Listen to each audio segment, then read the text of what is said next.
My name is Margot Hayes, and I'm 66 years old. What I'm about to tell you changed my life forever. The funeral for my husband Ernest was the quietest day of my existence.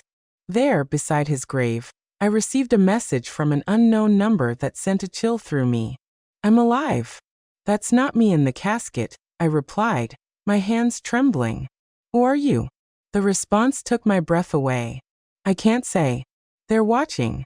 Don't trust our sons. That moment tore my soul in two. My world crumbled when I saw Charles and Henry, my own sons, standing by the casket with strangely calm expressions.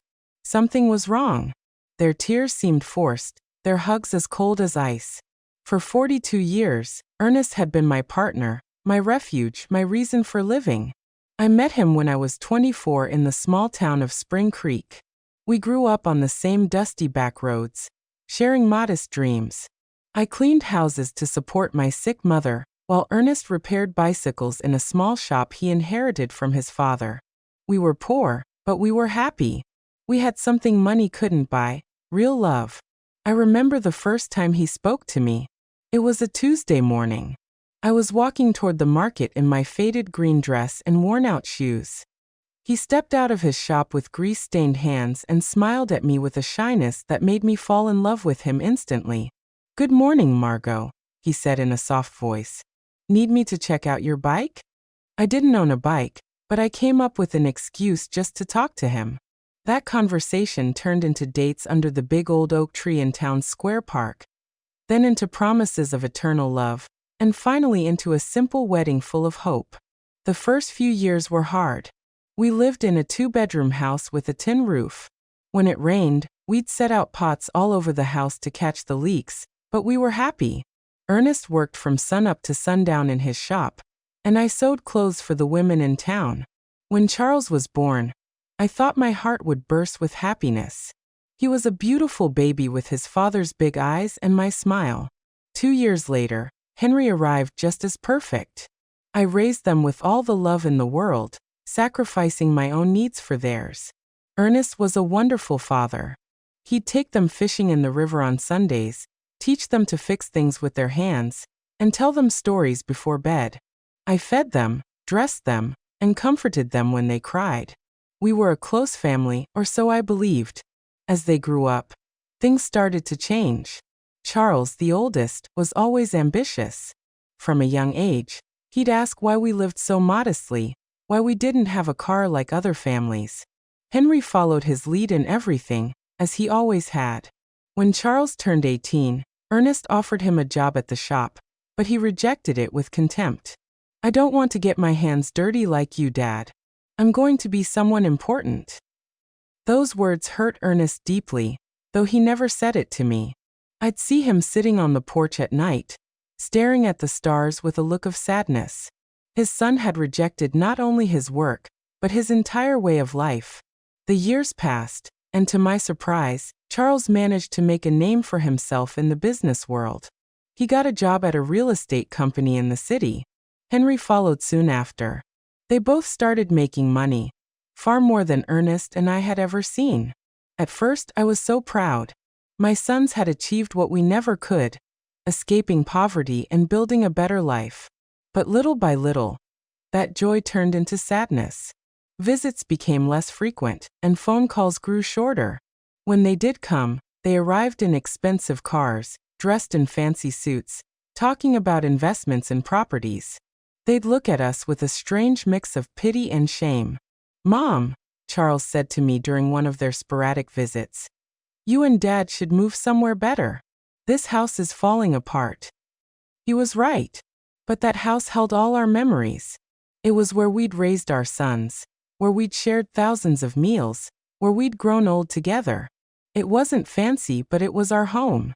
Ernest, always wise, would tell me, "Margot, money has changed our boys. We aren't enough for them anymore." I resisted believing it.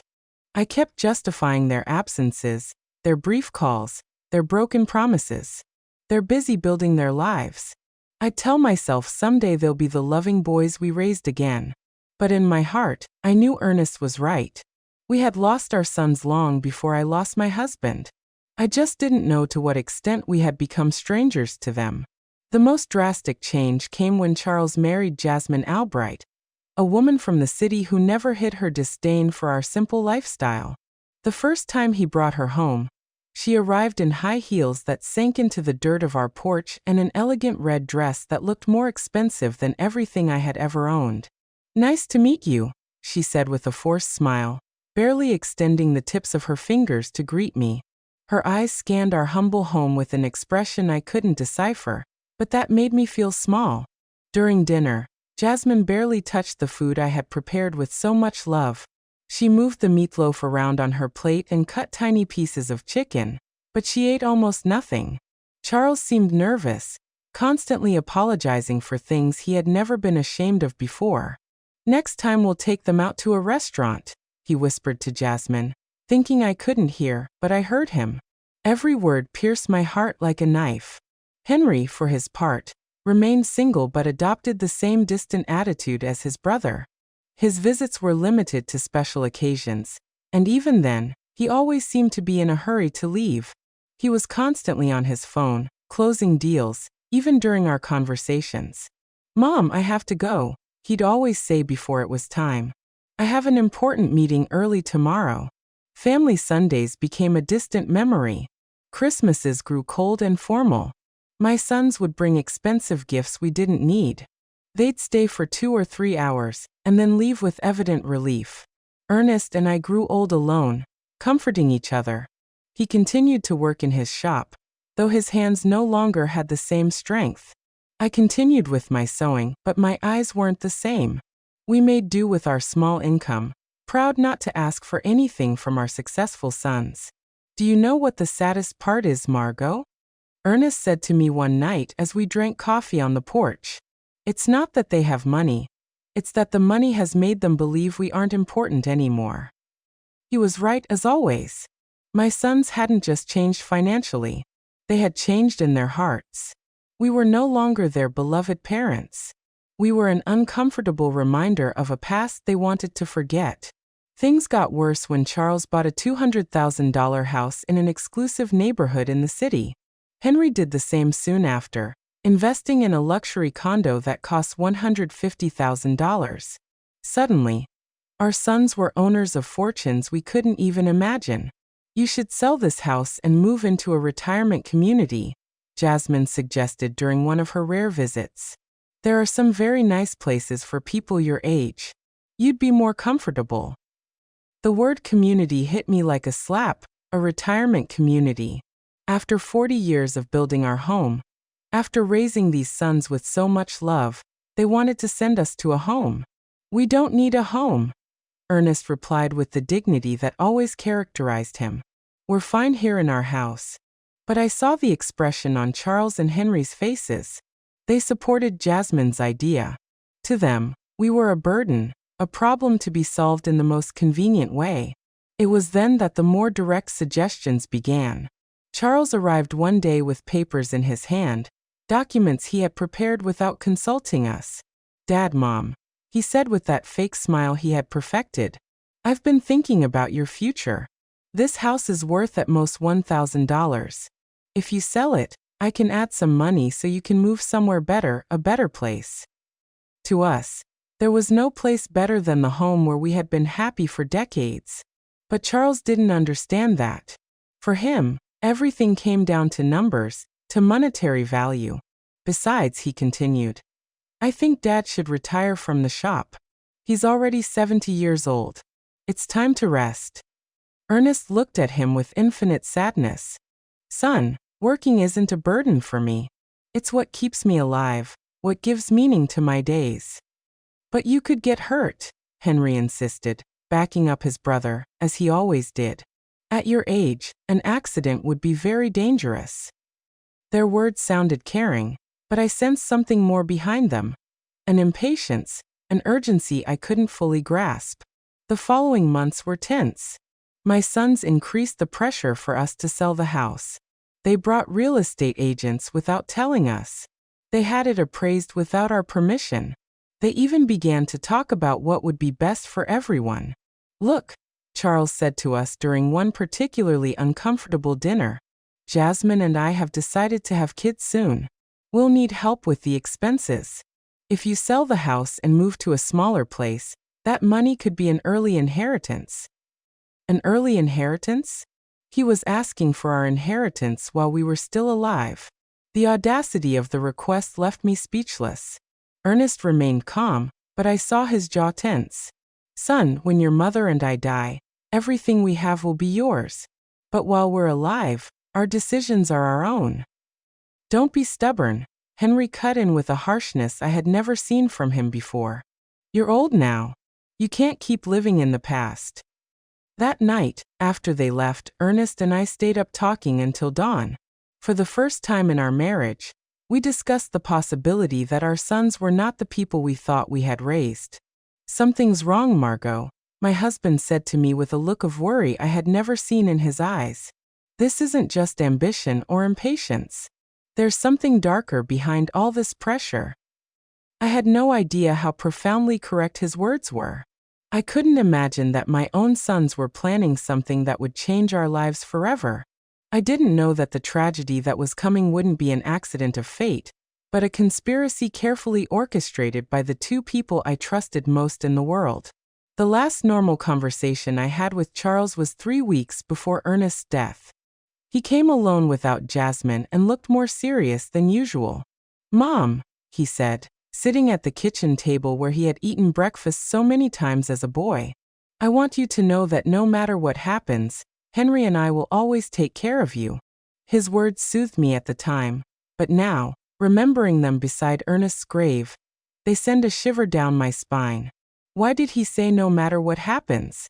What did he know that I didn't? The accident that changed everything happened on a Tuesday morning. Ernest had left early for the shop, as he had done every day for more than 40 years. I was in the kitchen preparing his favorite lunch, meatloaf and mashed potatoes, when the phone rang with an urgency that sent a chill through me. "Mrs. Hayes," a voice I didn't know asked. "I'm calling from Memorial Hospital. Your husband has been in a serious accident. You need to come immediately." The words blurred in my mind like ink in water. The world stopped. My legs turned to jelly, and I had to grab the door frame to keep from falling. What happened? Is he okay? Is he alive? Is he in the ICU? "Ma'am, please come as soon as possible." The trip to the hospital was a hazy nightmare. My neighbor, Doris, had to drive me because I was shaking so much I couldn't even hold the keys. The whole way there, my mind refused to process what was happening. Ernest was careful, meticulous in his work. How could this have happened? When we got to the hospital, Charles and Henry were already there. That surprised me because no one had notified them yet. At least not me. But in my desperation, I didn't pay attention to that detail. "Mom," Charles said, hugging me with a force that seemed genuine, "Dad is in bad shape. The doctors say one of the machines at the shop exploded. He has severe burns and a traumatic brain injury." Henry's eyes were red, but something in his expression felt off. He seemed more nervous than sad, like someone waiting for important news rather than someone suffering for his father. "Can we see him?" I asked, desperate. "Only immediate family, one at a time, and for 5 minutes max," the nurse explained. When I entered that ICU room, my heart sank. Ernest was hooked up to a dozen machines with bandages covering most of his face and arms. I barely recognized him. His breathing was labored, artificial, kept going by machines that beeped constantly. I walked up to his bed and took his hand, the only part of his body that seemed intact. "Ernest, my love, I'm here. Everything is going to be all right. You're going to recover just like you always do." For a moment, I felt a slight squeeze in my hand. His eyes moved behind his closed lids. He was fighting. My warrior was fighting to get back to me. The next 3 days were the longest of my life. I practically lived at the hospital, sleeping in the uncomfortable chairs in the waiting room. Charles and Henry took turns accompanying me, but they always seemed more interested in talking to the doctors than in comforting their father. I overheard fragmented conversations that I couldn't fully understand at the time. Henry asked about medical insurance, about the cost of treatment. Charles was on the phone talking about life insurance policies and beneficiaries. "Mom," Charles said to me on the second day, "we reviewed Dad's insurance. He has a life insurance policy for $50,000. There's also a workers' comp policy that could cover up to $75,000 more." Why was he talking to me about money when Ernest was still fighting for his life? Why was he worried about insurance instead of his father's recovery? "I don't care about the money," I responded harshly. "I just want your dad to get better." "Of course, Mom," he said, but I saw something in his eyes that I didn't like. A coldness, a calculator working while his father lay dying. On the third day, the doctors gave us the most devastating news of my life. Dr. Patterson, an older man with a compassionate expression, gathered us in a small office. "Mrs. Hayes," he began softly, "your husband's condition is critical. The burns have become infected, and the head trauma is more severe than we initially thought. We have to be realistic about his chances." "What does that mean?" I asked, though my heart already knew the answer. "It means we need to prepare for the worst. Your husband is in an induced coma. We could keep him alive indefinitely, but his quality of life, well, it's highly unlikely he will ever regain consciousness." My world fell apart around me. 42 years of marriage, an entire life built together. And now they were telling me it was all fading away like smoke. "We want to try everything," I said through sobs. "No matter the cost, no matter how long it takes." But Charles exchanged a look with Henry that deeply unsettled me. "Mom," Charles said in a voice that tried to sound understanding, "we have to be practical. Dad wouldn't want to live like this. He always said he never wanted to be a burden on anyone." "A burden?" I exploded with a fury I didn't know I had. "He's your father. He's not a burden.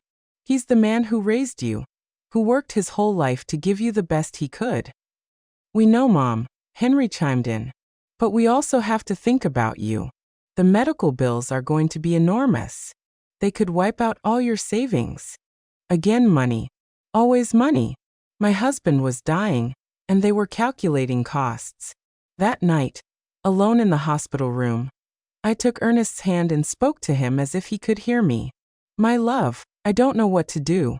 The doctors say there's no hope, but I can't let you go. I can't imagine my life without you." It was then that something happened that still gives me goosebumps. His fingers moved slightly, squeezing mine with a force that was almost imperceptible. His lips moved as if he were trying to say something, but no sound came out. I called for the nurses, desperate. "He's reacting. He's trying to talk." But by the time they arrived, Ernest had returned to his previous state. The nurse checked the monitors and shook her head. "Sometimes there are involuntary muscle spasms, ma'am. It doesn't mean he's conscious." But I knew what I had felt. Ernest had tried to communicate with me. He had fought to tell me something important. 2 days later, in the early hours of Friday morning, the machine alarms went off. Lights flashed. Nurses rushed to Ernest's room. I was dozing in the hallway when the noise woke me up. "No, no, no," I screamed, running toward the room. The doctors worked for 40 minutes trying to resuscitate him, but it was useless. At 4:37 in the morning, Ernest was officially declared dead. The pain I felt in that moment was physical, as if my heart had been ripped from my chest. I collapsed by his bed, hugging his still warm body, refusing to accept that he was gone forever. Charles and Henry arrived at the hospital an hour after their father's death. They seemed prepared, as if they had been expecting the call. They brought papers, documents, and phone numbers for funeral homes. "We already talked to the Spring Creek Funeral Home," Charles said to me while I was still crying inconsolably. "They can pick up the body this morning." "We also contacted the insurance," Henry added. "The claim process is already underway." How could they be so efficient, so organized, so cold just an hour after losing their father? Something was wrong. But my grief was so intense that I couldn't think clearly. The funeral was scheduled for the following Monday. Charles took care of all the arrangements without really consulting me. He chose the simplest casket, the shortest service, as if he wanted to get it all over with as quickly as possible. "It's what Dad would have wanted," he said when I complained about not being included in the decisions. "Something simple without a fuss." But Ernest deserved better than this indecent rush to bury him and forget. The day of the funeral arrived, cloudy and cold, as if the sky itself were crying for Ernest. I wore my only black dress, the same one I had worn for my mother's funeral years ago. My hands were shaking so much that Doris had to help me button the small buttons on the back. "Be strong, Margot," my dear friend whispered as she carefully combed my hair. "Ernest would want to see you strong." But I didn't feel strong. I felt empty, like a shell without a soul. 42 years of marriage can't be buried so easily. Every object in the house reminded me of him. His coffee mug on the table, his tools on the porch, his pillow that still held his scent. When we got to the cemetery, I was surprised by how few people had attended. I expected to see more of Ernest's coworkers from the shop, more neighbors, more acquaintances, but it was only Charles, Henry, Jasmine, Doris, me, and the pastor. For a man who had lived 70 years in the same town, who had helped so many people, the funeral seemed strangely empty. "Where are the guys from the shop?" I asked Charles. "We didn't want to bother anyone," he replied quickly. "Dad was a private person. He would have preferred something intimate." But that wasn't true. Ernest loved his community. He cared about his neighbors. He would have wanted them to come say goodbye. Why had Charles decided to make everything so secretive, so rushed? During the service, I watched my sons with a strange emotional detachment. Charles had a solemn expression appropriate for the occasion, but his eyes constantly darted toward his watch. Henry seemed restless, as if he had more important things to do.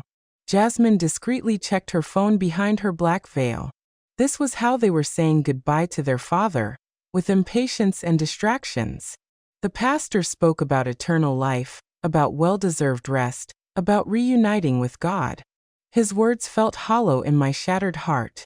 I didn't want Ernest to rest in peace. I wanted him to come home with me, for us to keep growing old together, for us to keep drinking coffee on the porch every evening. When it was time to throw dirt on the casket, my legs refused to hold me up. Doris had to support me as I sobbed uncontrollably. The sound of the dirt hitting the wood was final, conclusive, hopeless. It was at that exact moment, standing by my husband's grave, that my phone vibrated.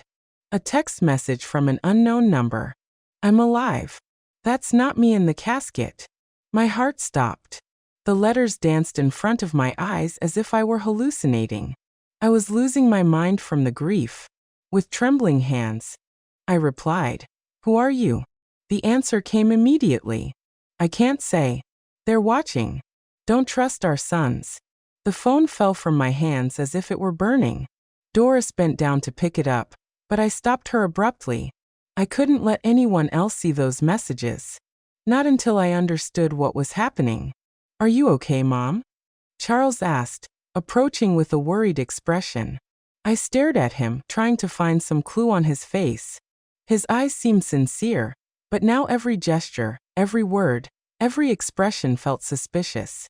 "I'm fine," I lied, putting the phone in my purse. "I just need to go home."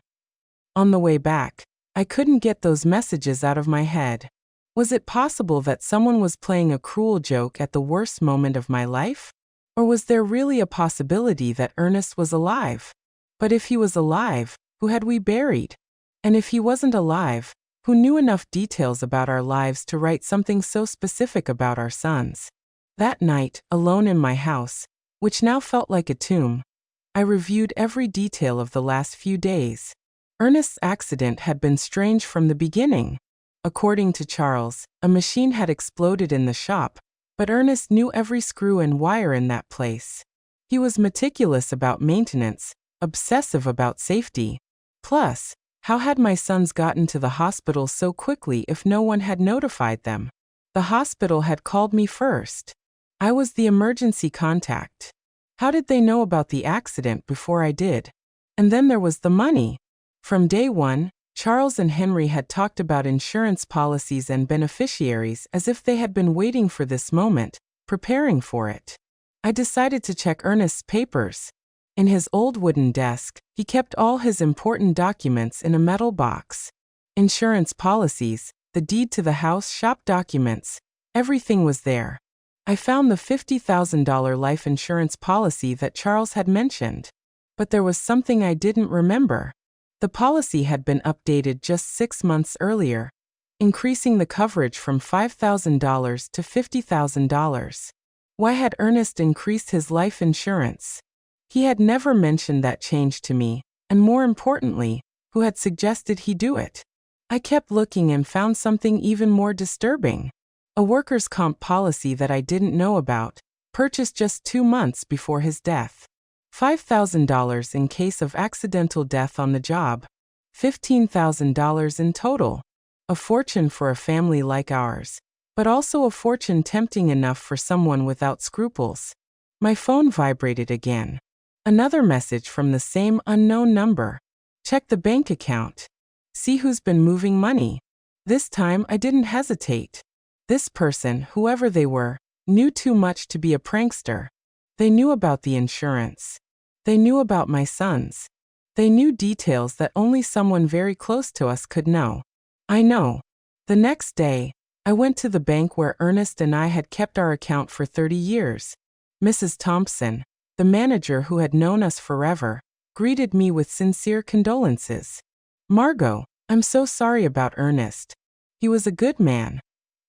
"Thank you, Mrs. Thompson. I came to check our accounts. I need to understand our financial situation." She showed me the bank statements from the last 6 months. What I saw froze me. Over the past 3 months, large withdrawals had been made from our savings account. $1,000 in January, $3,000 in February, $4,000 in March.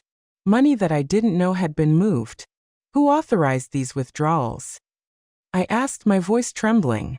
"Your husband came in person," Mrs. Thompson explained. "He said he needed the money for repairs at the shop, but I kept the household accounts. I knew exactly how much money we had and what we spent." Ernest had never mentioned expensive repairs at the shop, and we definitely had never talked about withdrawing thousands of dollars from our savings. "Do you have the signatures for those withdrawals?" I asked. She showed me the receipts. Indeed, it looked like Ernest's signature, but something about the handwriting seemed off. It was too shaky, too uncertain for his usually firm, clear script.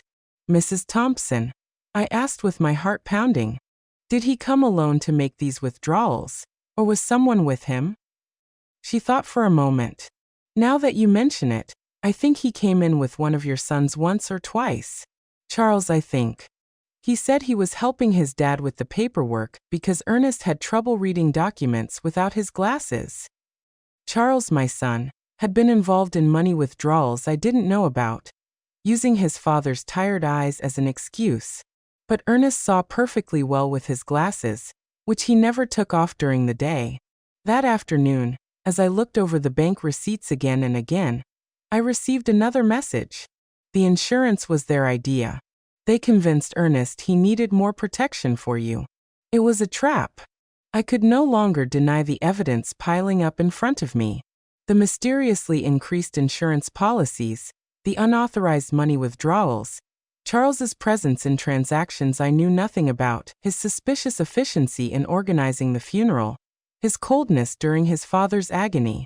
But the question that terrified me was whether they had really planned Ernest's death, how they had done it, and who was sending me these messages. How did this person know so much about what had happened? The following days became a nightmare of doubt and suspicion. Every one of Charles's smiles, every one of Henry's hugs, every word of condolence felt like a mask hiding something sinister. But I needed more proof before I could accept a truth as horrible as the one taking shape in my mind. My phone kept receiving messages from the mysterious number. "Go to Ernest's shop. Look in his desk. There are things you didn't see." I decided to go to the shop for the first time since the accident. Charles had said a machine had exploded. But when I got there, I found something completely different from what I expected. The shop was strangely clean, too clean to have been the scene of an explosion. There were no burn marks on the walls, no debris, No signs of the destruction that such a serious accident should have caused. Where is the machine that exploded? I asked out loud. I looked all over the shop and found every machine in its place working perfectly. The welder, the compressor, the electric saw, all were intact. What then had been the cause of the accident? In Ernest's desk, I found something that sent a chill through me. A note written in his handwriting dated 3 days before his death. Charles insists I need more insurance. He says it's for Margot. But something doesn't feel right. I don't trust his intentions. Below that note was another. Henry brought me some papers to sign. He says they're to modernize the shop, but I don't understand what it's about. Why all the hurry? My husband had suspicions.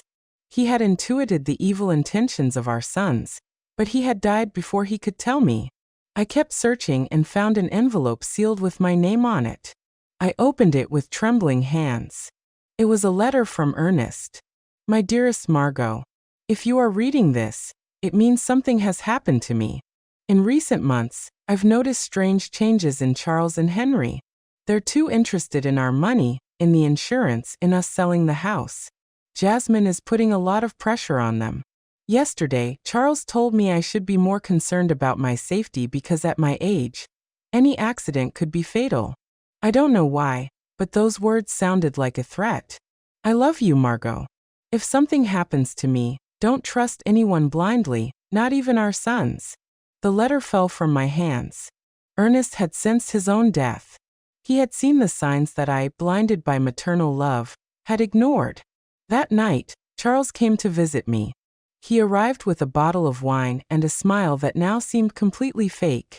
Mom, I've been thinking about your future, he said, pouring himself a glass without asking if I wanted one. The insurance money. It's already in process.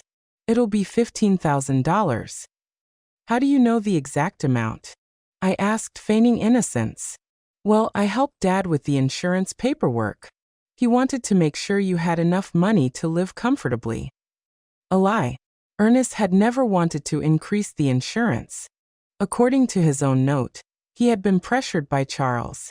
And what do you think I should do with that money? I asked, carefully watching his reaction. His eyes lit up with a glint that gave me a chill. You could buy a smaller, cozier house, or even better, move into a nice retirement community where you'd have company and medical care. Henry and I could manage your money to make it go further. Manage my money? We just want to take care of you, Mom. At your age, it's easy to get scammed or make bad financial decisions. We know about investments, about business. We could triple that amount in a few years.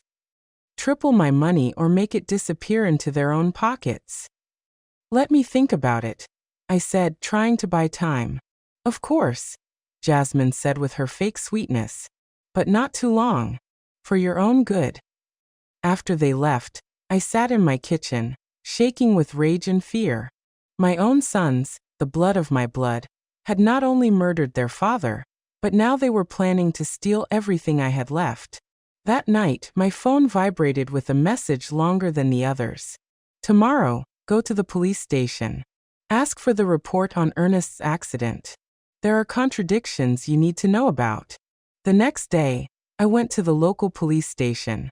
Sergeant O'Connell, who had known Ernest for years, greeted me kindly. The report on your husband's accident? He asked with a confused expression. What accident, Mrs. Hayes? From his shop. When the machine exploded. The sergeant checked his files and shook his head. We don't have any report of an explosion at Ernest's shop here. In fact, we don't have any report of a work accident involving your husband. I felt the world sway under my feet. But my son said it was an accident at the shop. That's why he was in the hospital. Mrs. Hayes, your husband arrived at the hospital on Tuesday morning, but not from a work accident. According to the medical report I have here, he arrived unconscious with symptoms of poisoning. Poisoning. The doctors found traces of methanol in his blood, a quantity sufficient to cause blindness, brain damage, and eventually death. The hospital should have informed you of this poisoning. It hadn't been an explosion. It hadn't been a work accident. Someone had deliberately poisoned my husband. Why didn't anyone tell me this? I asked, my voice breaking. The immediate family who signed the hospital papers requested that the information be kept confidential to avoid unnecessary speculation. They said, "You were too emotionally fragile to handle the technical details." The immediate family. Charles and Henry had hidden the true cause of Ernest's condition, invented the story of the explosion, and manipulated everyone, including me, to cover up a murder.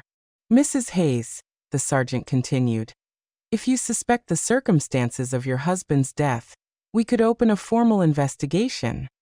I had more than suspicions. I was certain that my own sons had murdered their father for money. That afternoon, Henry came home with a bouquet of flowers and the same fake smile as Charles. "How are you, Mom? You look tired."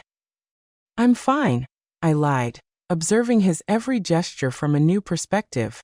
"I'm just thinking about the future." "That's good. Charles and I have been talking. We think you should sell the house soon while it's fresh on the real estate market." "Why the rush?" "Well, old houses lose value quickly and you need liquidity. Funeral expenses, pending medical bills." More lies. The funeral had been cheap, almost insultingly so, and there were no pending medical bills because the hospital insurance had covered them. "Henry," I said, looking him directly in the eyes, "you knew your dad didn't die from a work accident." For a fraction of a second, I saw panic in his expression, but he recovered quickly. "What are you talking about, Mom?" "I went to the police station. There's no report of an explosion at your dad's shop." This time, the panic was more evident. "Mom, you shouldn't be doing things like that. They'll confuse you. The grief is getting to you." "The grief is getting to me, or you've been lying to me." He got up abruptly, spilling the coffee I had poured for him. "I think you need to rest. We'll talk when you're calmer." He left quickly, but not before making a phone call from the porch, although I couldn't hear the words. The tone was urgent, worried. That night, I received the most revealing message yet. "They're coming together tomorrow. They're going to try to convince you that you're crazy, that grief is making you imagine things. Don't believe them, and don't take anything they offer you to eat or drink." The mysterious message's prediction came true exactly as it had warned. The next day, Charles and Henry arrived together at my house, accompanied by Jasmine. They had expressions of exaggerated concern, and a bag of pastries from the downtown bakery. "Mom, we're so worried about you," Charles began in a sugary voice. "The neighbors have told us you've been acting strange. Doris says you've been talking to yourself, that you aren't eating well." Doris had never said that. It was just another lie in their growing collection. "Jasmine brought your favorite pastries," Henry added, pointing to the bag. "And we made special coffee from that brand you like so much." I remembered the message's words. "Don't take anything they offer you to eat or drink."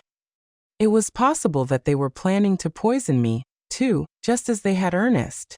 "Thank you, but I already had breakfast," I said, keeping my distance. "But Mom," Jasmine insisted with a smile that didn't reach her eyes, "you need to eat properly. You've lost a lot of weight since Dad Ernest died."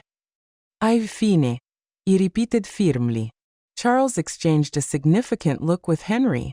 It was the same look they had shared at the hospital when the doctor gave us Ernest's prognosis. "Mom," Charles said, sitting closer to me, "we want to talk to you about something important." "My behavior?" "Yes. The strange questions you've been asking, the visits to the police station, that obsession with irrelevant details about Dad.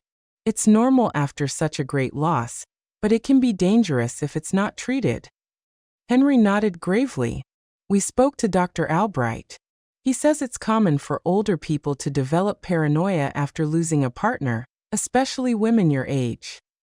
Paranoia. They were accusing me of being crazy for uncovering their lies. "I am not paranoid," I said with all the firmness I could muster. "I'm just asking questions I should have asked from the beginning." "What questions?" Charles challenged me. "Like why there's no police report for your father's supposed accident. Like why the shop is perfectly clean if there was an explosion. Like why you withdrew $5,000 from our account without telling me anything. The silence that followed was deafening. The three of them exchanged looks of thinly disguised panic.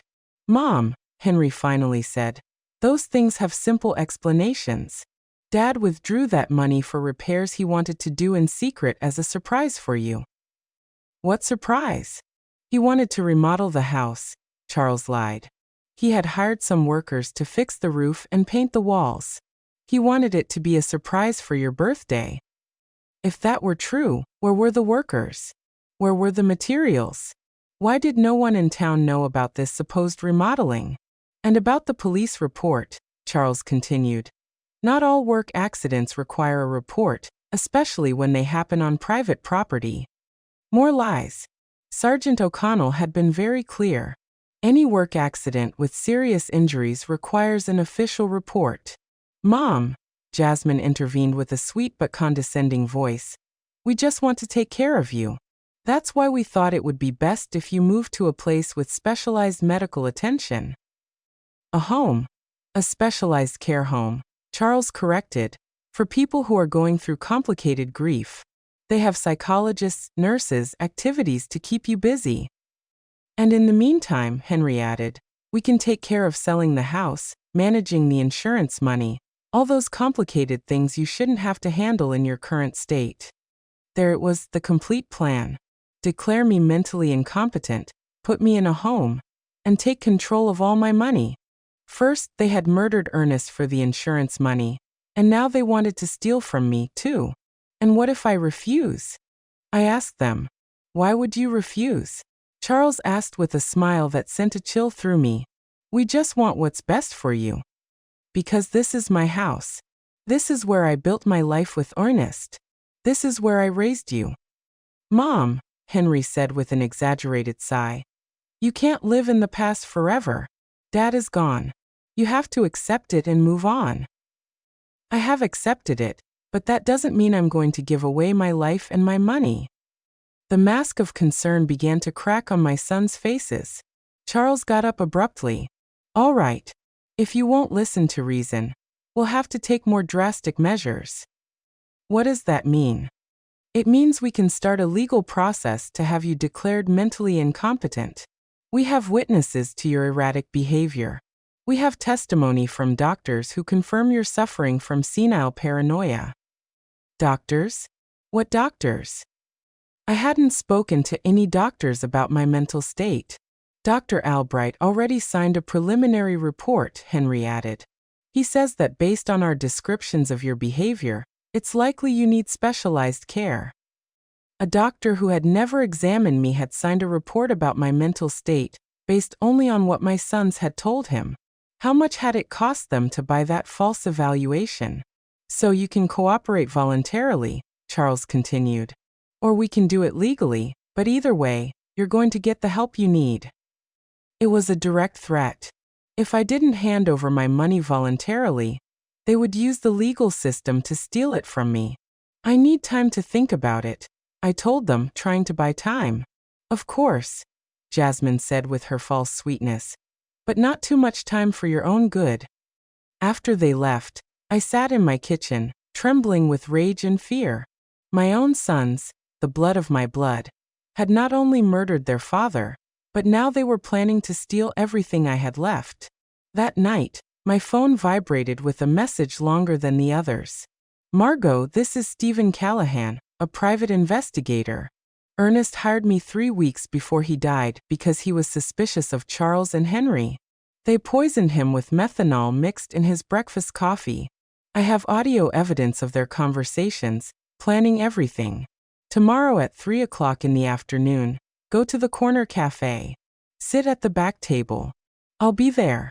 At last, I would know who had been sending me those messages, and more importantly, I would have the proof I needed to get justice for my husband's death. But I also knew I didn't have much time. Charles and Henry had shown their hand. If I didn't act fast, I'd end up locked in a home while they spent the money that had cost Ernest his life.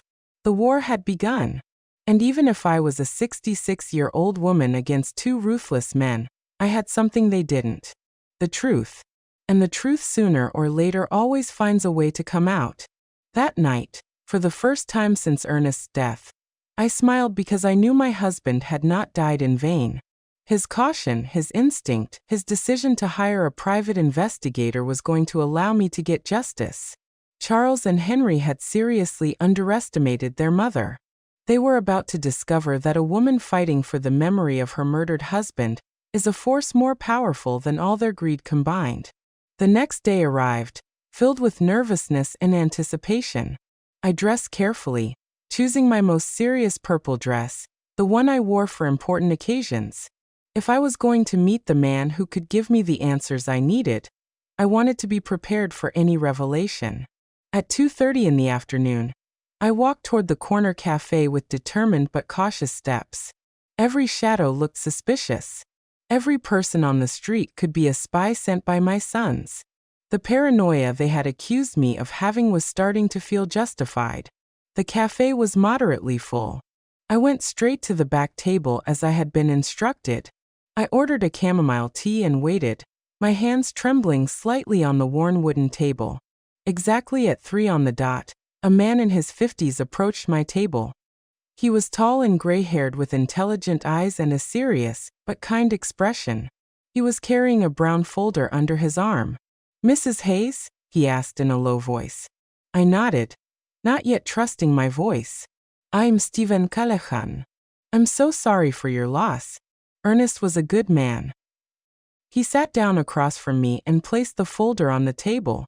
"Before I show you what I have, I need you to know that what you're about to hear and see is going to be very painful. Are you ready?" "I've been getting ready since I received your first message," I replied with a firmness I didn't know I had. Stephen opened the folder and took out a small voice recorder. "Ernest came to see me a month ago. He was worried about his son's behavior. He hired me to investigate them discreetly."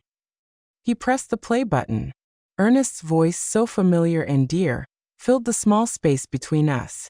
"Stephen, I need you to know that if something happens to me, it won't be an accident. Charles and Henry have been pressuring me to increase my life insurance. Yesterday, Charles brought me papers he said were to better protect Margot. But when I read them, I realized there were also clauses that directly benefited them." My heart sped up. Hearing Ernest's voice was like having him back for a few minutes. But his words confirmed my worst suspicions. The recording continued. "Henry has been asking strange questions about my daily routine. What I eat for breakfast, what time I leave the house, if Margot comes to the shop with me. He says it's out of concern, but something about the way he asks worries me." Stephen paused the recording. This conversation was 3 weeks before his death, but I have something more recent. He played another recording, this time with Charles's voice in the background talking on the phone.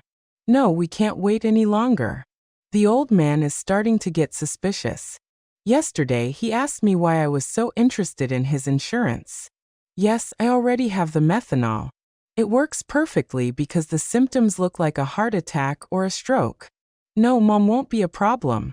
After Dad dies, she'll be so devastated that we can do whatever we want with her."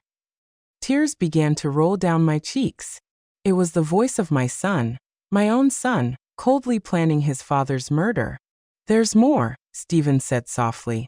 "This recording is from the day before Ernest's death." A new recording began. This time it was Henry talking to someone. "Everything's ready. Tomorrow, Charles is going to put the methanol in Dad's coffee. We told him it was a special vitamin supplement a doctor recommended. The idiot is going to drink it without suspecting a thing. The symptoms: it'll start with dizziness and confusion, then loss of sight, convulsions, coma. The doctors will think it's a stroke or a heart attack. By the time they realize it's poisoning, it'll be too late." My world completely collapsed. Not only had they planned Ernest's murder, but they had executed it with a coldness that terrified me. How was it possible that my sons, the babies I had nursed, the boys I had comforted through their nightmares, were capable of something so monstrous? "How did you get these recordings?" I asked through my sobs. "Ernest had asked me to put listening devices in your house," Stephen explained. "He was afraid.